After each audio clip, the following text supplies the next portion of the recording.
Hey everybody, thanks for joining me once again. So the Form Fix series today, we are going to focus on the behind the neck press for shoulders, also called a back press.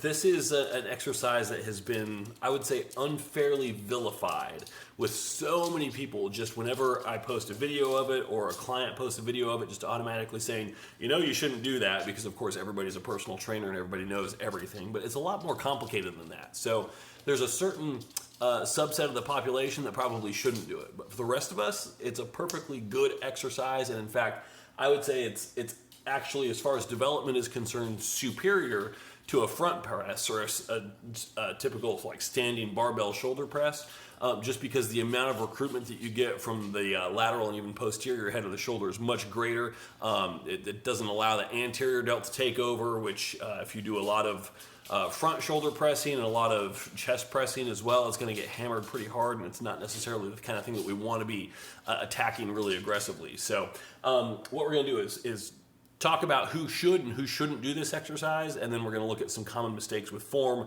for the people who do it. So the first thing is you've got two variables to consider here. It's how long your clavicle is, so that's the bone that runs right here from your sternum to your shoulder, and then also how long your forearms are. So if you have a disproportionately shorter clavicle and longer forearms, this is probably an exercise to avoid.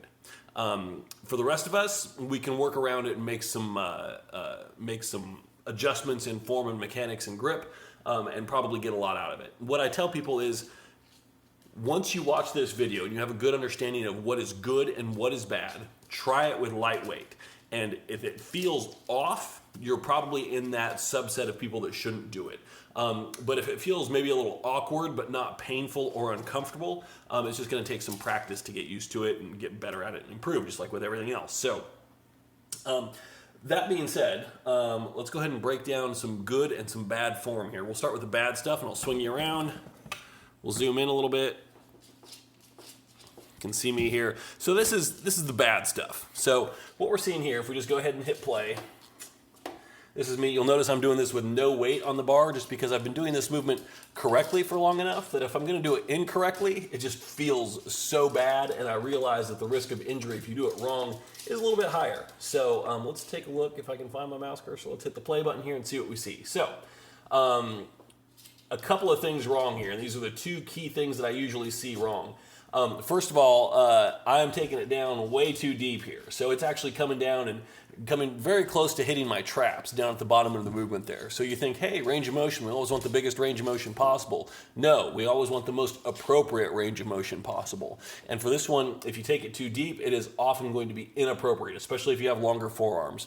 Mine are a little bit more middle of the road, but still, I benefit a lot more from reducing the range of motion, not going quite so deep with it, going maybe a little bit heavier as a result. The other thing is the grip. My grip is way too narrow right here, and this is probably the most common mistake that I see with this, because when you do a front press, a more narrow grip, especially if you lock out at the top, can really help strengthen the rotator cuff. Not true for the back press. So what we'll want to do, if we can just watch this, you can just see, I'm doing a great job of making it look awkward, because it really feels super awkward for me to do this, but it's also a very common way that I see this done among people who are uninitiated and not super familiar with this movement. So that narrow grip, taking it too deep, you can see my shoulders don't really know what to do with it. I'm having trouble racking it back up. It's pretty awkward all around. Oh. My geriatric dog is bumping into the tripod here and moving the camera all over the place. So let's take a look at a good version of this instead. So this is something you can see. I've got some weight packed on here, so this is about 135.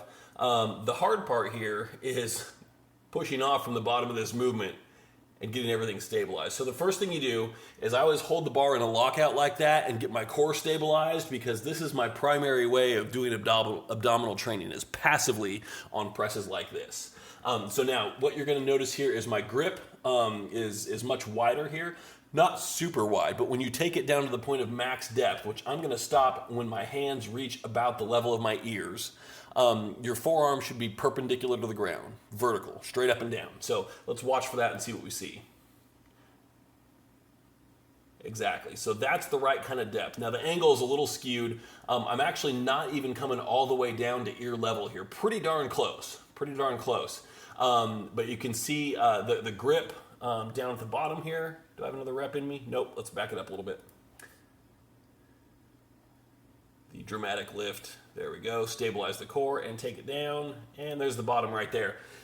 So now it looks like it's passing through my ears, the bar, but it's the angle. It's actually a little bit more shallow than that. But you can see my forearms are pretty much vertical at this point. You know, if we compare them to this support member on the press rack here, right there, you can see my forearms are pretty close to matching that track. So pretty vertical. So that's how you know the grip is appropriate. Basically, what you need to do is, and this is going to sound very obvious, but you need to listen to your body. And if your shoulders are complaining, they're like, this is uncomfortable, this is painful, this is not good, something's wrong with it, and you should get somebody to look at your form, somebody who knows what they're doing and isn't just going to automatically and reflexively say, that's a terrible exercise, you should never do it. But somebody who can actually help you improve upon it. And, you know, maybe you are one member of that population that shouldn't do this exercise. But don't assume so. Don't assume so.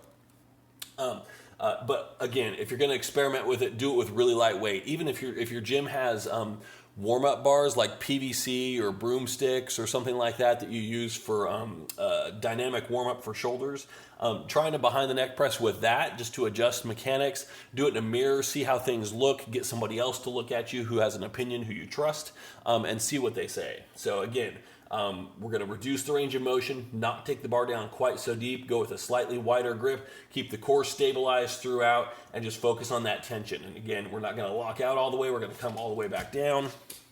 Bella's on the prowl again. And that's all there is to it. So give it a shot, and if you need somebody to look at your form, you know, tag me in a video, and I'll let you know what I see when I take a look at it.